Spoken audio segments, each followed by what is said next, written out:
Assalamu alaikum. This is GTS Online Academy and I'm your chemistry teacher Varda Javed. अस्सलाम वालेकुम class. जो chapter आज हम पढ़ने जा रहे हैं उसका नाम ऑर्गेनिक केमिस्ट्री है।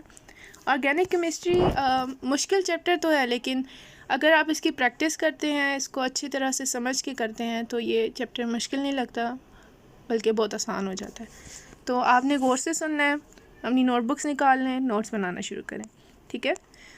तो ऑर्गेनिक केमिस्ट्री की डेफिनेशन की बात करते हैं। तो organic chemistry is the branch of chemistry that deals with the study of compounds of what carbon and hydrogen, hydrocarbons and their derivatives. Derivatives में हमारे पास अदर कंपाउंड्स आ जाते हैं, जैसे कि नाइट्रोजन है, ऑक्सीजन है, एक्सेट्रा, ठीक है। आगे चलते हैं। तो ऑर्गेनिक केमिस्ट्री दो मेन क्लासेस में डिवाइड हुई हुई है, that are inorganic and organic. और ये जो डिवीजन है ये on the basis of their source है, मीनिंग के अब जो ऑर्गेनिक की सोर्स क्या है, लिविंग बींग्स, एंड इनऑर्गेनिक की सोर्स क्या है, minerals, meaning non living things, ठीक है। अब आपने क्या करना है कि जो हमारे पास लिविंग बींग्स हैं उनमें हमारे पास क्या क्या आ जाता है, एनिमल एंड वेजिटेबल्स। ये जो चीज़ें हैं ये जब मर जाती हैं, इनकी डिकेइंग प्रोसेस हो जाता है, तो ये ऑर्गेनिक कंपाउंड में डेवलप हो जाती हैं, ठीक है। अब हमारे पास इसकी ऑर्गेनिक कंपाउंड में एग्जांपल आती है एसिटिक एसिड की, alcohol that is obtain from wine, tartaric acid that is obtain from grapes, etcetera. Inorganic की एग्जांपल में हमारे पास आ जाता है table salt, marble, carbon dioxide, etcetera, ठीक है। आगे चलते हैं। अब हमने क्या कहा कि जो ऑर्गेनिक केमिस्ट्री है वो स्टडी है कंपाउंड्स की, कौन से, कार्बन एंड हाइड्रोजन, लेकिन कुछ एक्सेप्शंस हैं हमारे पास। वो एक्सेप्शंस क्या है, एक्सेप्शन में हमारे पास कुछ कंपाउंड्स हैं, हालांकि उनमें कार्बन और हाइड्रोजन भी है, लेकिन they are not organic, they are inorganic. तो उनकी एक्सेप्शन में हमारे पास क्या क्या आ रहा है, carbon monoxide, carbon dioxide, carbon disulphate, carbonates, bicarbonates, ये आप लोग साथ साथ नोट करते जाएं, इनको याद कर लें, साइनाइड्स, थायोसाइनाइड्स। इनके अलावा हमारे पास आ जाते हैं एलोट्रोप्स ऑफ कार्बन,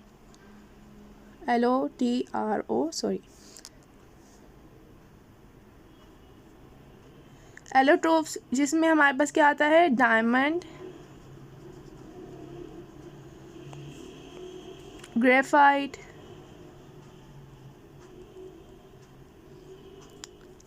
एक्सेट्रा, ठीक है। अच्छा, ठीक है, ये आप लोग अच्छी तरह नोट कर लें, ठीक है।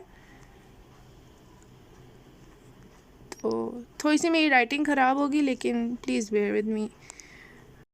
इससे आगे मैंने आपको कुछ फीचर्स दिए हुए हैं ऑर्गेनिक कंपाउंड्स के, ये इनको मैं अभी नहीं डिस्कस करूँगी, आप लोग ये नोट कर लें, लेकिन इनको मैं फ़र्दर आपको डिटेल में बताऊँगी। इनको अभी आप नोट कर लें। ये जो डेफिनेशंस हैं अभी आपको मैंने समझाई, तो आप बहुत कंफ्यूज हो जाएंगे। तो आगे चलते हैं। जो ऑर्गेनिक कंपाउंड्स हैं वो दो पार्ट्स में डिवाइड हुए हुए हैं, ओपन चेन, जिसको हम लोग एसाइक्लिक भी कहते हैं, और दूसरा क्या है, क्लोज चेन है, जिसको हम लोग साइक्लिक कहते हैं। ओपन चेन फर्दर डिवाइड हुई हुई है दो पार्ट्स में, that is straight chain and branch chain. Cyclic भी दो पार्ट्स में डिवाइड हुई हुई है, होमोसाइक्लिक, जिसको हम लोग कार्बोसाइक्लिक भी कहते हैं, एंड हेट्रोसाइक्लिक, ठीक है। फर्दर वही डिवीजन हुई हुई है दो पार्ट्स में, होमोसाइक्लिक की जैसे एलीसाइक्लिक। अच्छा, एक चीज़ आप लोग नोट कर लें, आपने ये याद रखना है कि व्हाट आर सैचुरेटेड और अनसैचुरेटेड में क्या डिफरेंस है, ठीक है। अनसैचुरेटेड, अच्छा, अनसैचुरेटेड और सैचुरेटेड में ये डिफरेंस है कि सैचुरेटेड में सिंगल बॉन्ड ही होते हैं, लेकिन अगर आपके पास डबल बॉन्ड आ जाए या ट्रिपल बॉन्ड आ जाए तो वो कंपाउंड्स क्या बन जाते हैं, वो अनसैचुरेटेड बन जाते हैं, ठीक है। अब हम लोग अगर स्ट्रेट चेन और ब्रांच चेन की एग्जांपल की बात करें तो स्ट्रेट चेन की एग्जांपल मैं आपको देती हूँ एक कंपाउंड जो कि है ब्यूटेन। ब्यूटेन का स्ट्रक्चर बनाते हैं। ब्यूटेन में कितने कार्बन होते हैं? 4 कार्बन होते हैं। और क्योंकि ये स्ट्रेट चेन का एक स्ट्रेट स्ट्रक्चर है, इसको हम लोग स्ट्रेट चेन कहेंगे, ठीक है। अब ब्रांच चेन अगर हम लोग इसी को कन्वर्ट करें ब्रांच चेन में, उसकी एग्जांपल मैं आपको दूंगी आइसोब्यूटेन, ठीक है। अब आइसो का क्या मतलब है? आइसो का मतलब है कि जो सेकंड कार्बन था, this was the first one, this was the second one, this was the third one, this was the fourth one, ठीक है। अब जो हमारे पास सेकंड कार्बन था वो लग जाता है थर्ड कार्बन पे, ठीक है। सेकंड कार्बन क्या हो जाता है? थर्ड पे लग जाता है। तो क्या एक हमारे पास स्ट्रक्चर आ जाता है, इट इज़ कॉल्ड आइसोब्यूटेन, ठीक है। आपने एक पॉइंट बताना है कि जो ओपन चेन और एसाइक्लिक है उनको हम लोग एलिपैथिक भी कहते हैं। अब जो हमारे पास साइक्लिक होते हैं, साइक्लिक मीनिंग वो रिंग स्ट्रक्चर होता है, वो क्लोज्ड चेन फॉर्म में होते हैं। और ये जो साइक्लिक है ये हमने बताया कि जो है डिवाइड हुए हुए हैं होमोसाइक्लिक में और हेट्रोसाइक्लिक में। होमोसाइक्लिक मीनिंग सेम और हेट्रो मीन्स डिफरेंट। सो होमोसाइक्लिक में जो है स्ट्रक्चर में सिर्फ कार्बन एटम्स प्रेजेंट होते हैं, जबकि हेट्रोसाइक्लिक में हमारे पास एक एटलीस्ट ऐसा एटम नॉन एलिमेंट होता है जो कि नॉन कार्बन होता है। होमोसाइक्लिक के जो 2 पार्ट्स हैं उनके बारे में बताएं तो एलिसाइक्लिक एंड एरोमेटिक। एलिसाइक्लिक क्या होते हैं? एलिसाइक्लिक वो होते हैं जो कि जिनमें 2 का हाइड्रोजन एटम लेस होते हैं from their counterpart open chain structure. अब इसकी एग्जांपल में हमने दी हुई है साइक्लोप्रोपेन। प्रोपेन हमारे पास कितने कार्बन होते हैं? प्रोपेन के 3 कार्बन होते हैं। एंड अगर हम लोग उसको रिंग फॉर्म में कन्वर्ट करना चाहें उसके पीछे साइक्लो लगा देंगे। अब अगर आप इस स्ट्रक्चर को गौर से देखें तो इस स्ट्रक्चर में 2 हाइड्रोजन एटम लेस हैं, तो ये क्या बना लेता है? एक रिंग स्ट्रक्चर बना लेता है। अब जो एरोमेटिक है हमारे पास कंपाउंड्स कौन से होते हैं? वो ऐसे कंपाउंड्स होते हैं जिनमें एक एटलीस्ट 1 बेंजीन रिंग ज़रूर होती है। ये हमारे पास बेंजीन का स्ट्रक्चर है। वाइटल फोर्स थ्योरी की बात करते हैं। वाइटल फोर्स थ्योरी हमें क्या बताती है कि जो वाइटल फोर्स है is possessed only by living organisms such that compounds cannot be obtained or synthesized in the laboratory from other compounds but can be made only by living organisms। और ये किसने हमें बताई थी? This according to the old concept this compounds were obtain from living organism plants and animals, और इनको हम लोग क्या कहते हैं? Organic compounds. और ये स्टडी बेजिलियस ने हमें थ्योरी दी थी। बट दिस थ्योरी कि जो वाइटल फोर्स है सिर्फ हमें लिविंग ऑर्गेनिज्म से मिलती है और वो ऑर्गेनिक कंपाउंड्स है। मीनिंग जो ऑर्गेनिक कंपाउंड्स हैं वो सिर्फ लिविंग थिंग्स से बन सकते हैं, नॉन लिविंग से नहीं बन सकते। पर लेटर ऑन ये जो थ्योरी थी ये फॉल्सिफाई हो गई थी। और ये किसने की थी? ये वॉलर ने की थी, फ्रेडरिक वॉलर ने की थी, जिसने पहली बार लेबॉर्ट्री में एक organic compound that is urea synthesise किया था फ्रॉम अमोनियम साइनेट। उसने क्या किया था? यूरिया सिंथेसाइज किया था for the first time. So हमारे पास क्या होगा कि the first organic compound synthesise, उसको हम लोग क्या कहते हैं? Urea. This is the structure of urea. Buckyball को जल्दी से गो थ्रू करते हैं। एक साइंटिस्ट था जिसका नाम था बकमिंस्टर फुलरेंस। उसने एक आर्किटेक्चर बेस पे इस स्ट्रक्चर का नाम रखा था विच इज़ बकीबॉल। ये होती क्या? ये एलोट्रोपिक फॉर्म होती हैं कार्बन की, और इसमें सिंपलेस्ट ऑफ द स्ट्रक्चर है वो कार्बन 60 का है। और ये पेंटागन हेक्सागन स्ट्रक्चर जो है मिल के ये एक स्ट्रक्चर बनाते हैं। और इसके अलावा ये हॉलो केज लाइक स्ट्रक्चर में अरेंज हुए होते हैं। आगे चलते हैं, ये सोर्सेज ऑफ ऑर्गेनिक कंपाउंड्स के बारे में बात करेंगे। सोर्सेज ऑफ ऑर्गेनिक कंपाउंड्स असल में आती कहाँ से हैं कि जो हमारे पास हमने कहा कि जो ऑर्गेनिक कंपाउंड्स हैं वो हमें लिविंग थिंग्स से मिलते हैं, राइट। सो अब जो लिविंग थिंग्स हैं जब वो मर जाती हैं और वो फॉसिल में कन्वर्ट हो जाती हैं, जो फॉसिल रिमेन्स होते हैं वो इन चीज़ों में कन्वर्ट होते हैं और वो हमारे पास कुछ दीम ही हैं, जैसे कि हमारे पास कोल है, पेट्रोलियम है, नेचुरल गैस एक्सेट्रा। अब कोल जो है इसकी फॉर्मेशन डिस्ट्रक्टिव डिस्टिलेशन के प्रोसेस से होती है। डिस्ट्रक्टिव डिस्टिलेशन का प्रोसेस क्या है कि हीटिंग होती है, but it occurs in the absence of air oxygen नहीं प्रेजेंट होती, तो क्या होता है कि ये बर्न नहीं करता पर ये हीट होता है और वो प्रोडक्ट्स देता है, कोक, अमोनिकल लिकर, कोल टार, कोल गैस। कुछ प्रोडक्ट्स हमें मिलते हैं कोल के डिस्ट्रक्टिव डिस्टिलेशन के प्रोसेस। कोल के बारे में मैंने आपको बता दिया, अब आगे देखते हैं पेट्रोलियम। पेट्रोलियम जो है पेट्रो का मतलब होता है rock, petro means rock and oleum means oil. So ये जो रॉक से ऑयल मिलता है उसे हम लोग क्या कहते हैं, पेट्रोलियम। पेट्रोलियम असल में होता क्या है, ये मिक्सचर होता है, कॉम्प्लेक्स मिक्सचर ऑफ हाइड्रोकार्बन्स होता है जिसकी कंपोजिशन वेरी करती है। नेचुरल गैस के बारे में बताएं तो नेचुरल गैस जो है मेनली मीथेन से बनी होती है और जिसके परसेंटेज क्या है 85%, और इसमें अदर गैसेस भी इंक्लूड होती हैं पर इनकी परसेंटेज काफ़ी कम होती है। फंक्शन ग्रुप के बारे में बात करें तो फंक्शन ग्रुप होते क्या हैं। Function group is a atom or group of atom in a molecule that gives the molecule it characteristic chemical properties. अब हमारे पास एक हाइड्रोकार्बन का पोर्शन है, लेकिन अगर इसके साथ एक फंक्शनल ग्रुप ऐड हो जाता है तो वो जो ऐड हुआ फंक्शनल ग्रुप है वो उसको अपनी प्रॉपर्टीज़, केमिकल प्रॉपर्टीज़ इस हाइड्रोकार्बन पोर्शन को दे देगा। और जो हाइड्रोकार्बन पोर्शन है हम लोग उसको आर से रिप्रेजेंट करते हैं और जो साथ फंक्शनल ग्रुप है उसको हम लोग उसके साथ लगाते हैं। फंक्शनल ग्रुप से हमारे पास डिफरेंट टाइप्स आ जाती हैं, जैसे क्लोरीन है, ब्रोमीन है, OH है, NH2 है। इनको आगे फर्दर पढ़ते हैं। फर्दर स्टडी करने से पहले आपको ये नाम याद होने चाहिए। मीथेन, कार्बन कितने बॉन्ड बना सकता है, 4 हाइड्रोजन बॉन्ड बना रहा है, ठीक है। तो वो क्या होगा, इसको हम लोग क्या कहेंगे, मीथेन, ठीक है।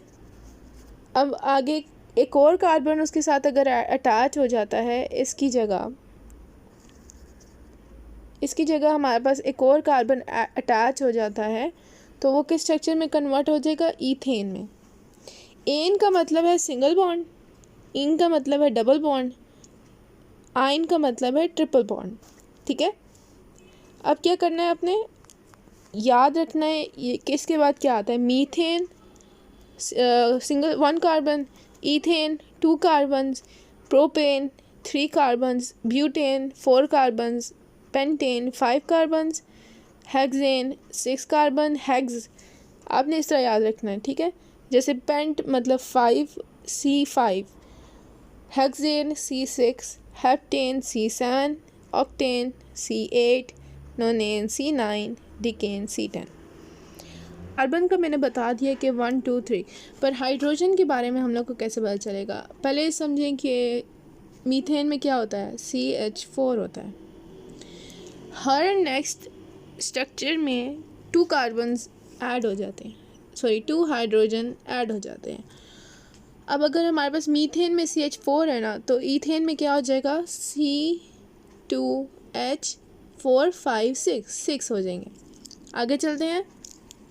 प्रोपेन में क्या होगा, C3H, अगर 6 था तो 2 ऐड करें आप लोग, 6 7 8 हो जाएंगे, एंड सो ऑन, ठीक है। का एक तरीका है कि आपने इनको लिखना है, इनको इतनी बार लिखना है कि आपको ये फिंगर टिप्स पे आ जाए। मैं आपको रिकमेंड करूँगी एटलीस्ट 10 टाइम इसको ज़रूर लिखें, और जब मैं ये आपको पढ़ा लूँगी इसके बाद मैं आपका एक शॉर्ट सा क्विज़ देती हूँ, ठीक है। फंक्शन ग्रुप के बारे में पढ़ते हैं। एल्केन्स क्या होते हैं, जिनमें सिंगल बॉन्ड होता है। एल्कीन्स क्या होते हैं, जिनमें डबल बॉन्ड प्रेजेंट होता है। एल्काइंस क्या होते हैं, जिनमें ट्रिपल बॉन्ड प्रेजेंट होता है। Single, double and triple. याद रखना है कि एल्केन्स में आखिर में क्या आता है, एन। एल्कीन्स में जो डबल बॉन्ड वाले होते हैं उनमें आखिर में क्या आता है, एल्कीन। ईन आता है, ठीक है। और ट्रिपल बॉन्ड वाले क्या होते हैं, उनमें आखिर में क्या आता है, आइन। अगर हमारे पास आ जाता है 5 कार्बन वाला स्ट्रक्चर जिसको हम लोग प्रोपेन कहते हैं, पर अगर उसके साथ हमारे पास लगे हुए हैं डबल बॉन्ड, तो हम लोग उसके साथ प्रोपेन नहीं लगाएंगे। अगर उसमें डबल बॉन्ड आ गए हैं तो प्रोपीन हो जाएगा वो। और अगर उसमें ट्रिपल बॉन्ड आ जाता है तो हम लोग उसे क्या कहेंगे, प्रोपाइन, ठीक है।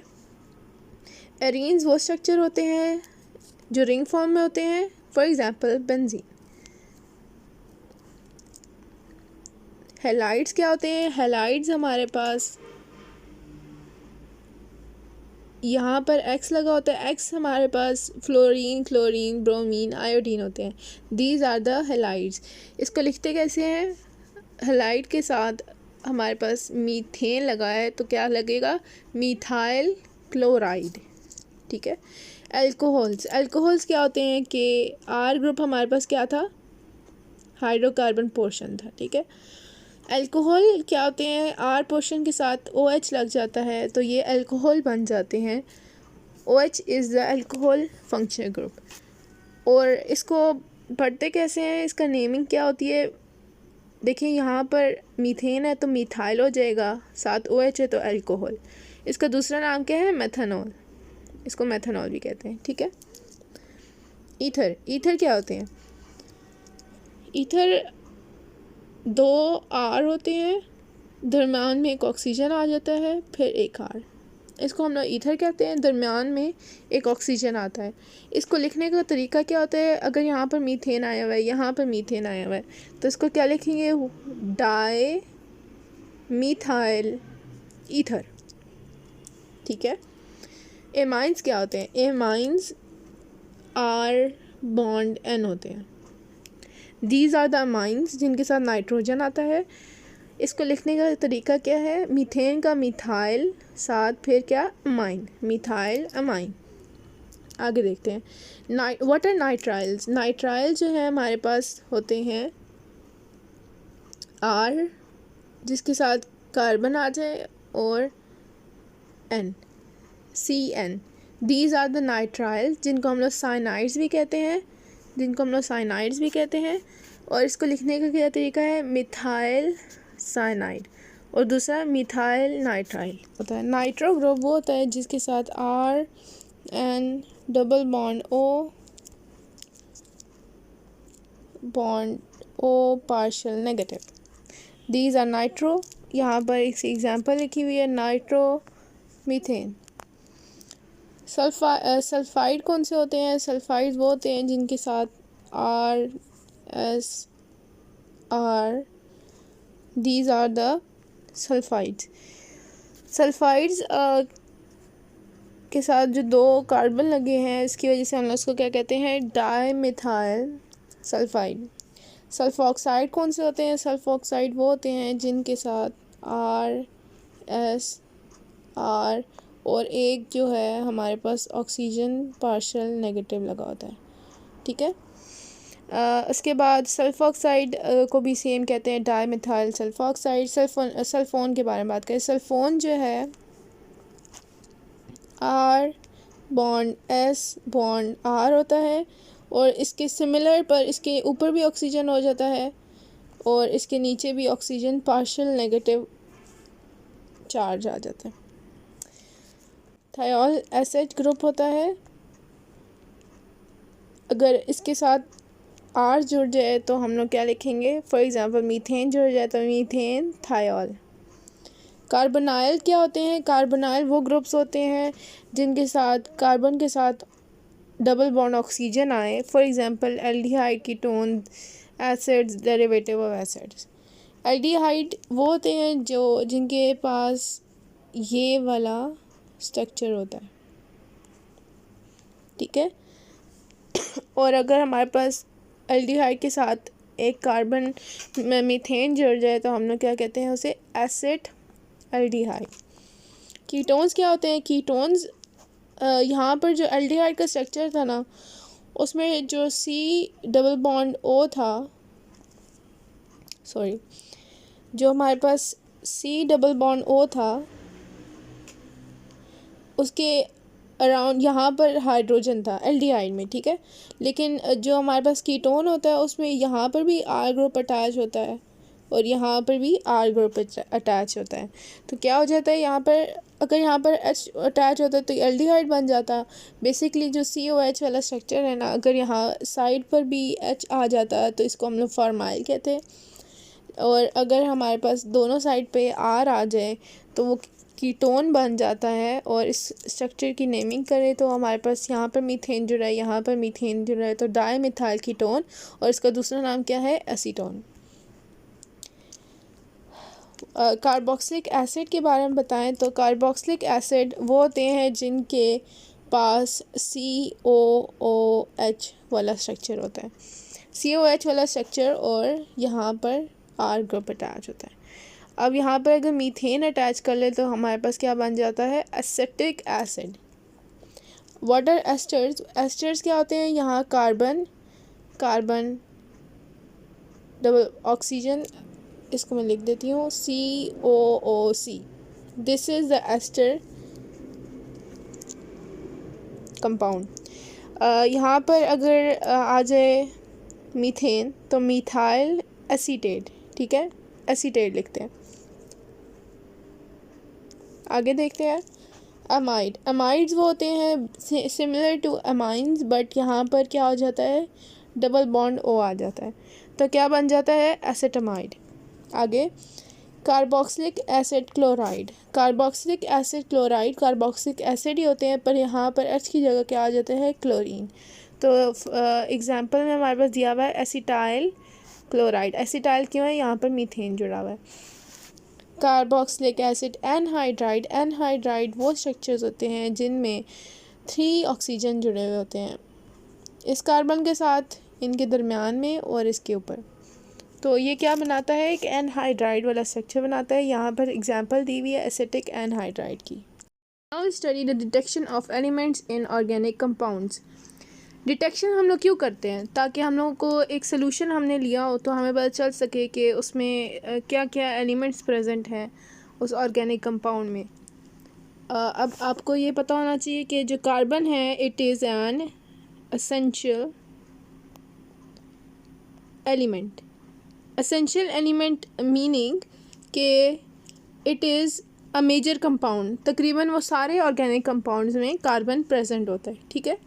ऑफ कार्बन, सबसे पहले स्मॉल हम लोग ले लेते हैं small amount of organic compound solution, और उसमें हम लोग डाल देते हैं ड्राई कॉपर ऑक्साइड 1:3 की रेशो में। फिर हम उसे हीट कर देते हैं तो कार्बन जो है ऑक्सीडेशन के ज़रिए कार्बन डाइऑक्साइड में कन्वर्ट हो जाता है। अब उस कार्बन डाइऑक्साइड को हम लोग लाइम वाटर डाल देते हैं विच इज़ कैल्शियम हाइड्रोक्साइड, और वो कन्वर्ट हो जाता है कैल्शियम कार्बोनेट में CaCO3, और सोल्यूशन क्या हो जाता है, वो it turns milky, white PPT।